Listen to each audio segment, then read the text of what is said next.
Bien-aimés dans le Seigneur Jésus, soyez abondamment bénis.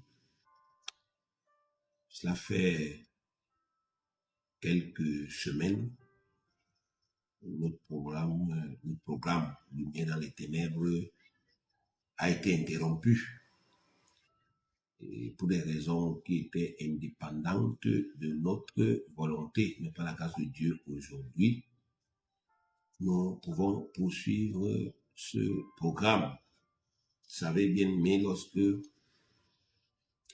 nous abordons le domaine des esprits diaboliques, lorsque nous abordons le domaine des mauvais esprits,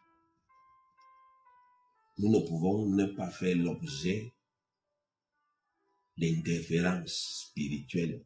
Vous ne pouvez pas faire un travail authentique en ce qui concerne l'exposition des œuvres des mauvais esprits sans que les mauvais esprits en question ne s'opposent à vous. Ça, c'est une utopie, c'est une illusion. Donc, tous ceux qui ont déjà une certaine connaissance spirituelle savent que le diable ne veut jamais vous laisser travailler tranquillement. Dès lors que vous avez décidé que, bon, je veux m'attaquer à un domaine spécifique dans lequel le diable a déjà pris les gens en otage, je veux m'attaquer à ce domaine-là pour libérer les gens, pour instruire les gens. Le diable ne peut pas vous laisser. Puisqu'il y a beaucoup de gens qui sont sous son emprise à cause de ce à quoi vous vous attaquez. Donc, quand vous vous attaquez par exemple devant la sorcellerie, les sorciers ne restent pas inertes, ils travaillent contre vous.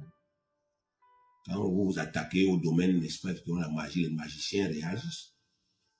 Quand vous vous attaquez au domaine des esprits diaboliques, les esprits diaboliques aussi, ils réagissent. Donc, ils travaillent pour que vous puissiez, n'est-ce pas, effectivement, être importuné. Ils travaillent pour que vous puissiez être déconcentré. Ils travaillent pour faire obstacle à votre initiative. Vous avez dans la Bible beaucoup d'exemples. Vous avez dans beaucoup d'exemples. Par exemple, l'apôtre Paul qui écrit aux Romains. Il dit aux Romains, aux gens, aux chrétiens qui sont à Rome, il leur dit que ça fait beaucoup de temps. J'ai pensé venir vous voir pour vous communiquer quelques dons, mais le diable m'en a empêché. Donc, quand vous lisez les premiers chapitres du livre de Romains, l'apôtre Paul parle de ça. Il dit que le diable m'en a empêché. Quand vous entrez dans l'Ancien Testament, vous voyez que Néhémie a été envoyé par Dieu pour rebâtir les murailles de la ville. Mais vous allez vous rendre compte que le chantier s'est arrêté. Donc le chantier a été stoppé pendant plusieurs années, alors que c'était le chantier de Dieu. Donc il y a eu des attaques, il y a eu une adversité. Donc chaque fois que nous prenons la décision, n'est-ce pas, effectivement, de travailler dans un domaine spécifique en vue de la délivrance et la libération du peuple de Dieu, nous faisons toujours face, bien aimé, aux réactions des mauvais esprits. Mais la Bible dit dans Romains chapitre 8 que dans toutes ces choses, nous sommes plus que vainqueurs par celui qui nous a aimés. Donc, Dieu, grâce à l'amour qu'il nous a manifesté en Jésus-Christ, nous rend plus que vainqueurs. Et rien de ce qui émane du diable ne peut nous empêcher de faire notre travail. Absolument rien. Quand vous êtes parvenu à cette pleine conviction, alors vous savez que le diable fout dans le sac. On dit vulgairement le chien aboie et la caravane passe. Donc, quand vous avez compris ça, vous savez qu'il ne peut plus rien.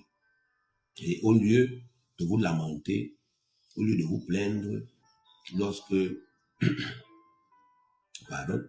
s'oppose à vous, vous redoublez simplement de